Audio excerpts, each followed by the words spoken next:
Good YouTube, Quinn Wade coming to y'all with that what to expect season preview of the San Antonio Spurs. Victor got bigger, stronger, and more wiser this offseason, and De'Aaron Fox is looking like he's going to be healthy coming into the season and hopefully stays healthy for the entire season.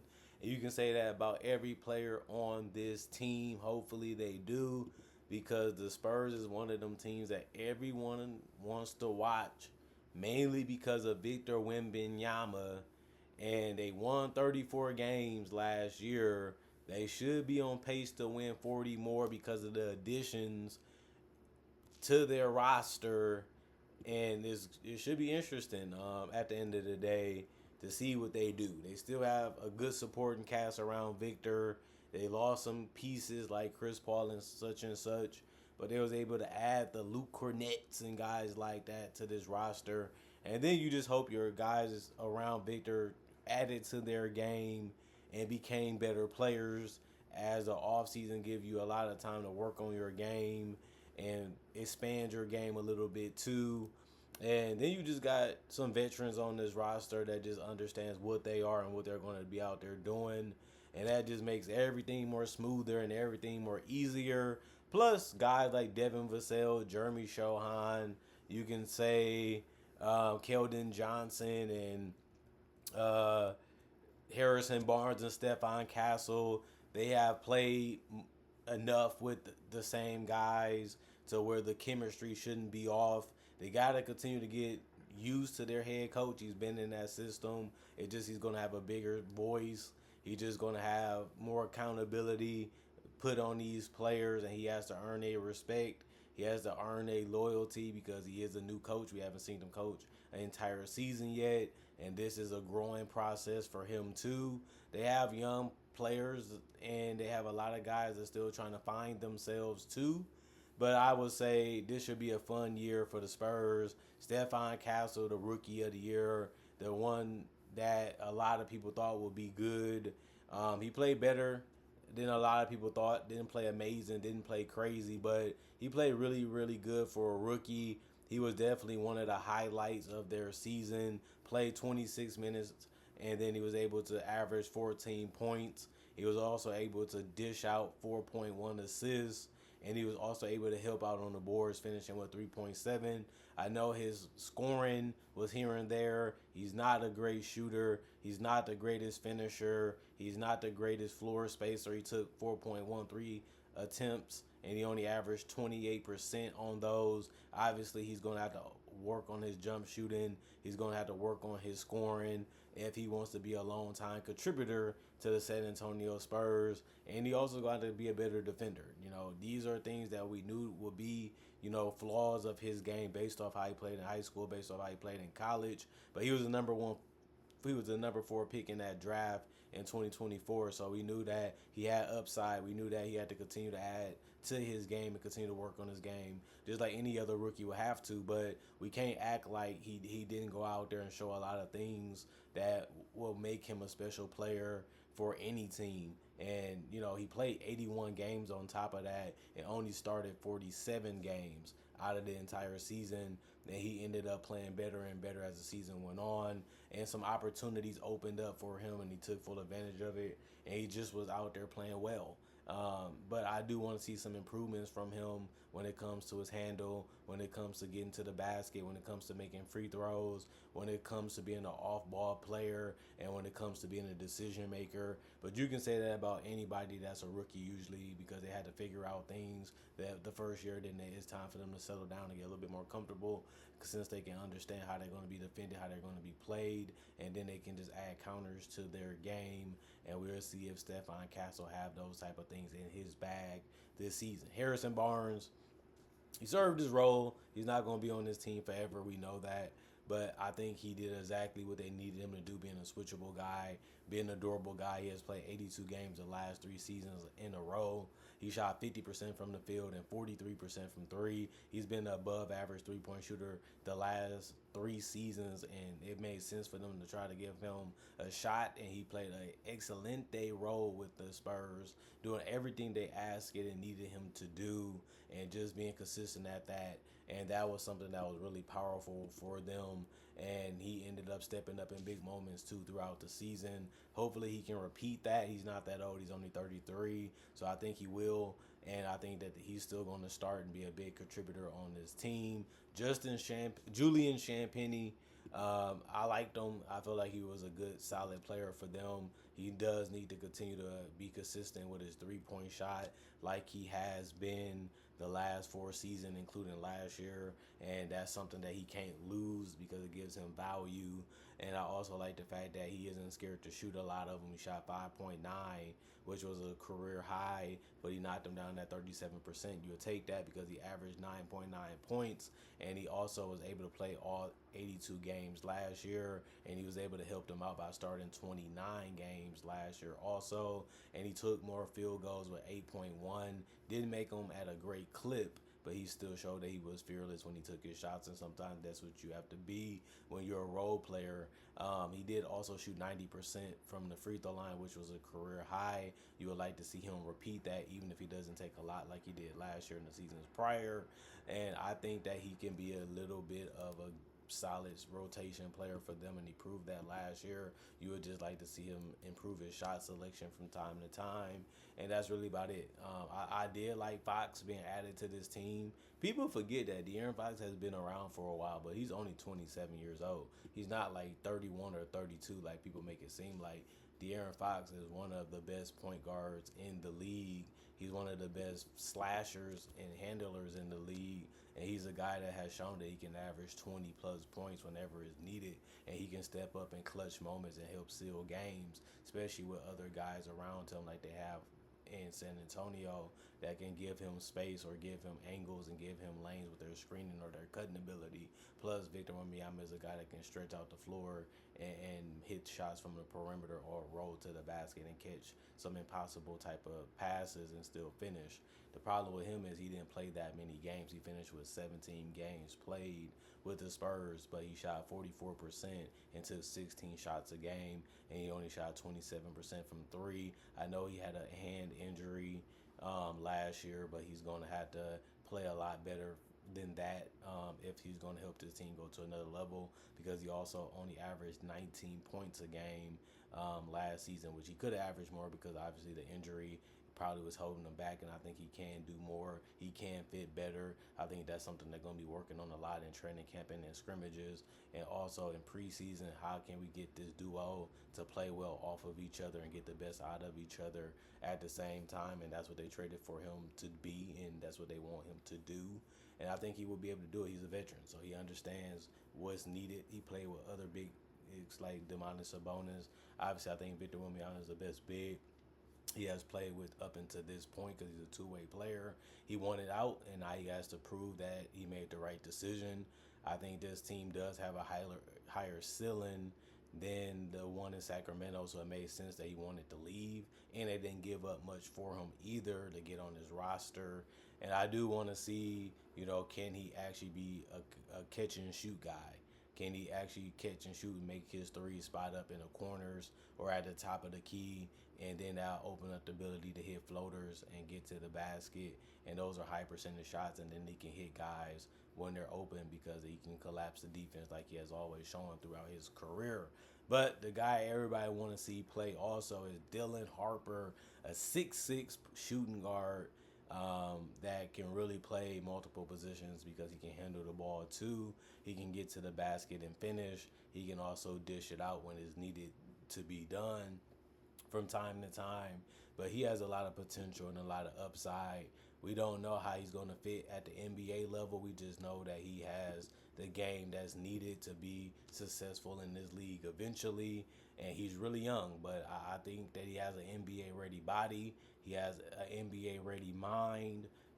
We do want to see if he's going to be a good defender. That's something that the Spurs are going to have to break him into, because if he wants to play minutes, he has to show that he's a winning player. Most rookies usually ain't, and this team is still trying to find a way to make it to the play-in or the playoffs. He's going to be a guy that's going to be brought off the bench and added asks to bring instant offense and instant chaos. I think he can do that. He's a highly confident player. He's not scared of the big moments. He's not scared of having the ball in his hands when things matter. And I think that that's why they say, you know what, even though we have a lot of guards on this roster, we still have to take the best player available. And I think they made the right decision because I'm a very, very big fan of Dylan Harper. And I think he will be a guy eventually that they'll be happy that they ended up drafting in the future. I just don't think that's going to be more of the case this year. But, he's going to be in a race for Rookie of the Year because he's NBA ready and he should be able to make an impact on his team at a high level, even if it's in the future. But I think he'll help them win a little bit more games just because he makes their bench a little bit better. And if you can get more deeper and you can get more playmaking and scoring, you will be happy with that because Keldon Johnson has been a guy that's in that conversation. He has shown that he can be a 20-point scorer. He has shown that he can be a starter. He has shown that he doesn't mind sacrificing to make, the lineups work. And he ended up starting no games last year, but he did play 77 of them, which is good that they all played a lot of games. He did shoot 48% from the field, which was really good. That's the second highest that he ever shot. But he did take 10 attempts. He ended up accepting a lesser role last year. As the Spurs ended up getting deeper, I think that that's what he had to do, and I'm glad that he did because he never really showed us that he was an all-star caliber player. The best year he had is when he averaged 22 points per game, but they didn't really do too much winning, and they did a lot more winning this year compared to the last couple years, and that's why he said, well, I'm happy being a Spur. I like being a Spur. I'm willing to do what's needed and necessary for this team to continue to go in the right direction. And he lost more minutes. He lost some more touches. He lost more opportunity. And it seemed like he was still happy and cool with it. And that's good because eventually, if you're not a starter, that's the role you're going to have to accept anyway. And it's good that he did that early in his career. But he did also show flashes that he can be a bucket, whether it's from the mid-range, whether it's just creating shots off the dribble. They need guys like that, and Keldon showed that he can be one of them, and I think that was good to see. Luke Cornett, Big Net, he's always been a fun player. I'm a Celtics fan, and it sucks to lose him because he is a guy that can finish around the rim, protect it a little bit, rebound, set good screens, do good dribble handoffs, and he can play with Victor because Victor can play on the perimeter, he can play in the paint, and he can also be putting Victor as a rotating player or a guy that's trying to play in the drop, and he can be a guy that can come over and help out because Luke Cornett can protect the paint by himself. And if they both are in that near that painted area, Victor can always be the help defender. And I think that can make things a lot more tougher for teams to be able to score on, especially when you look at the fact that they can also play Bismack Biyombo, who's a mobile athletic guy that can also protect the paint a little bit too. I think that that's good to have all these guys that can do, similar things because that's what you need out of your bench is to add, to the fact that you don't want to fall off too much talent-wise when guys go out. And I think that that's something that they was able to fix a lot this year because I even liked it David Jones Garcia in Summer League because he's another guy that can handle the ball a little bit, make a play, make a three, make a floater or put a jump shot or even get to the basket or get to the free throw line.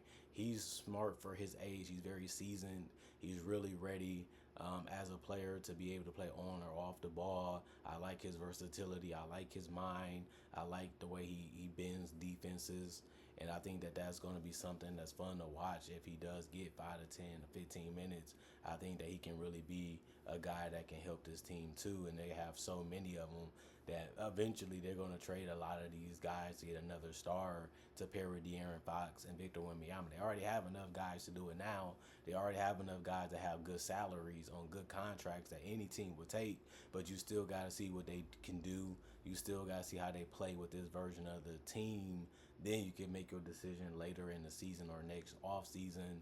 And I think that that's a powerful situation to be in if you're a Spurs fan. Guys like Jordan McLaughlin, Riley Minks,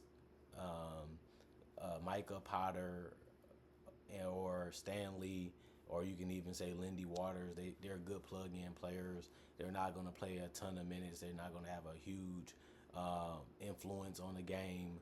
but at least you know what they can do. You know they can handle the ball. You know they can shoot a little bit. You know they can play a little bit in the inside from time to time, and you're fine with that. But you have better players. You're going to have them being your 10th, 11th, 9, 10, 11, 12 guys, and you're happy that you even have those type of guys at that talent level on your roster compared to the last couple years. This is one of the deeper Spurs rosters in a while, and that should help them win a lot of games because that means they can play through injuries and still be happy. You can also add guys like Adam Flagler or Harrison Ingram, or you can even say Carter Bryant in that conversation too. You know what they do, and you know that they're not going to even play too much unless an injury occurs. Then they might be called upon, but at least you know they're young and they can develop, or they can be used as pieces to get a guy that can help accelerate the wins and help them be a playoff caliber team if that trade or if that situation does come up for the San Antonio Spurs. But Kelly Olynyk, he's another good piece because he can add space and he can post up on mismatches and get quality looks and get to the free throw line. He can hit a mid-range in between type of shot too. He can space the floor and splash in threes. That has been his calling card in his entire NBA career, and he still can do all those things at a good level. That's why they still have him on this roster. Jeremy Shohan, you just hope he can stay in the painted area, get dunks, set screens, roll to the basket, just make the right pass or make the right play that's in front of him. That's all you need him to do. Devin Vassell, you just hope he can continue to be a scorer and a guy that can get some length and some athleticism when he's out there.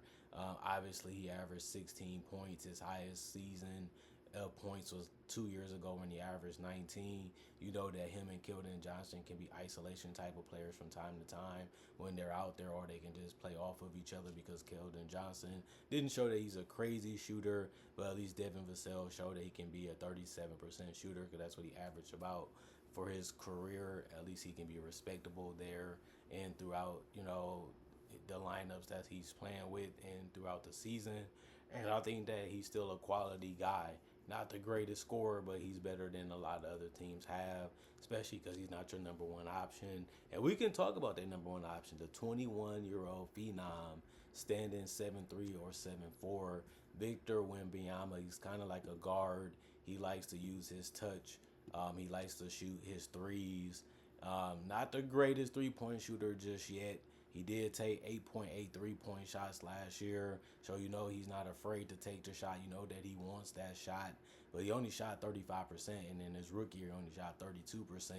And the bad part about Victor Wembanyama is that he hasn't even shot 50%. For him to be tall, fast, quick, long, and have a good IQ, you would think that that would be something he would do from the start because we have seen so many rookies do it the last couple years, especially the last decade, just come in and just be really, really good around the rim and just always be near it. And all you have to do is just dunk it or guide it in. But Victor has chosen to be more of a perimeter type of center slash power forward sometimes.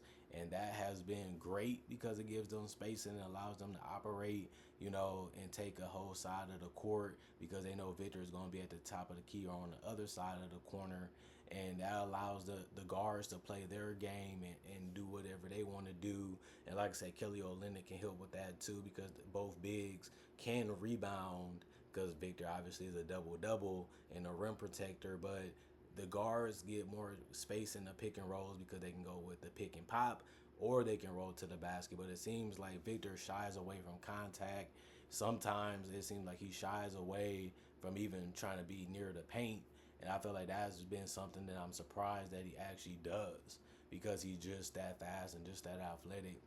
He can catch and go up quick. He can catch lobs and stuff like that and finish real strong around the basket. And I think that we might see him be around the basket a little bit more because he did bulk up this offseason and he's going to probably continue to try to do it throughout his entire career, which would make a lot of sense. I mean, he is at 235 pounds. He's probably at more than that now, and he probably might be by the start of the season. But it just takes time to mature. It takes time to fill your body out. We know it's not an easy thing. You have to have the right diet. You have to have the right team around you, and you have to have that as a goal. And he's slowly doing the things that's needed, and he's doing it the right way, so he doesn't have the negative side effects that can come with trying to gain too much weight and gain too much muscle at a rapid pace. And his numbers are still scary. Like, this is a guy that's still figuring things out. This is a guy that has a team that's very young, and they're having some type of success. And I do like the fact that he's taking his craft very, very serious. That means he has the mentality to be one of the best players to ever do it. And they just have to figure out what works with him, how it's going to work with him in the future, and just trying to get him to be the best offensive slash defensive player that he can be. I think Greg Popovich understands it. He helped Tim Duncan a lot. David Robinson ended up getting a lot of learning experience and growth from, when he started to when he got coached by the organization that they're still under, after the 80s. And I think that these group of guys understand what they need to do to get this team going in the right direction. I understand that they haven't had too much success the last couple years, but with Wembanyama, they're hoping that change will come. And that was the whole purpose of drafting him number one. And it's starting to get there. Like I said, De'Aaron Fox, I don't think he goes to the Spurs if it's no Wemby. So that just shows you, when you get the superstar, everything comes with that territory, especially if he shows, like Victor has done, that he's one of the best players in the league. I just think he needs to take better shots. I just think he doesn't need to settle. I think he needs to figure out what shots that he wants to take and he doesn't want to take, and focus on those type of shots, and then try to figure out a way to play off his teammates a lot better. I think he always gets the ball and trying to do his own thing instead of letting guys set him up or make him be more of an off-ball threat. And I think that once he figure out, I just need to be here, I just need to be there. If they do that, I need to do this. If I need to do this, they need to do that. Then I think everything will smooth out for him. Everything will be easier for him, and then we'll see him be more dominant, in the future. But his defense has been spectacular, blocking jump shots, protecting the paint, coming over, chase down blocks and rotational blocks, not giving up on plays, giving the extra effort.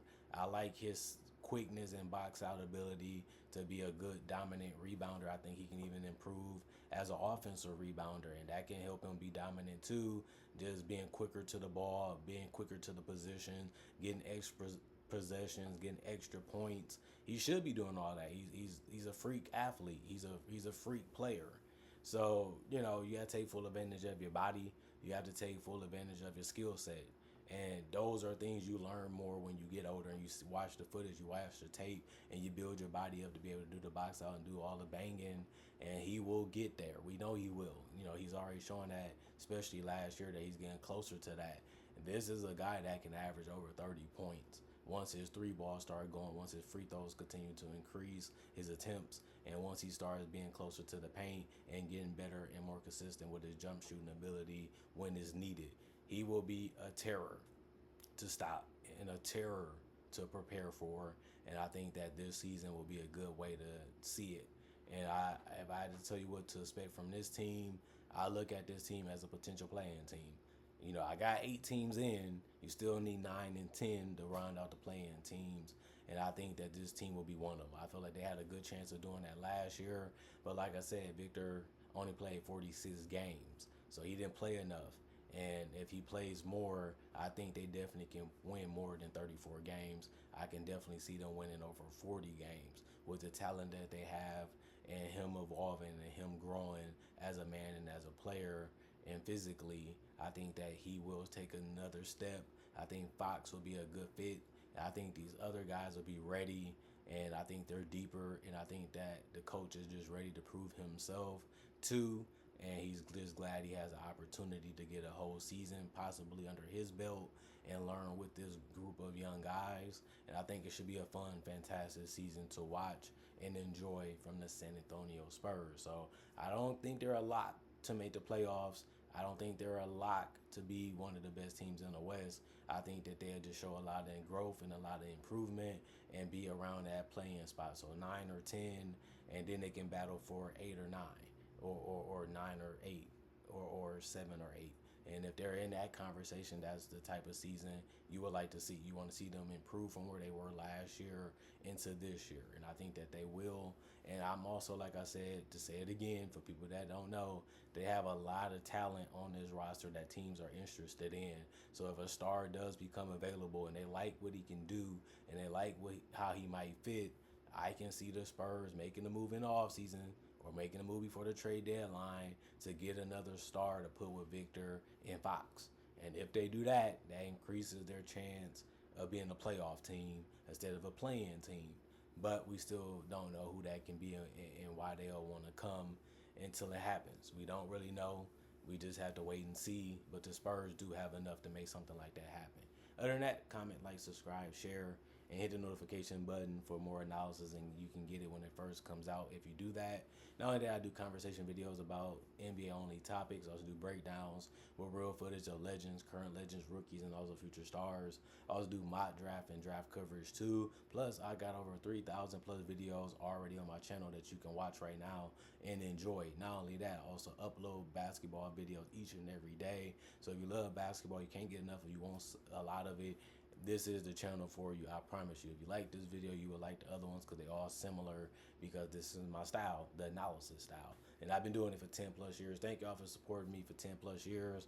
Thank y'all for continuing to come back. Y'all know that 2015 was a big year for this channel. Let's pass that up this year and just have a better all around year. And that should be enough to have this one as a better year. And let's just close out this year the right way. I'm going to continue to make videos. I'm going to continue to put out content. I just need you guys to continue to watch and continue to enjoy like I have been doing. Thanks for supporting me in the past, the present. I hope y'all continue to support me in the future. Thank y'all for appreciating the content for what it is. Thank y'all for continuing to come back. And thank y'all for continuing to make time for me and caring about what I have to think, caring about what I think and what I have to show. And that's something that's very special to me. And that's why I continue to come back and make content for y'all. As a content creator, this is a blessing. This is a fun job. I really enjoy it. That's why you see me here every day, giving y'all something to watch, giving y'all something to see. And it's been a great experience for me. Not only that, I'm going for now. So y'all stay blessed up. See y'all later today or tomorrow. And I'm going for now.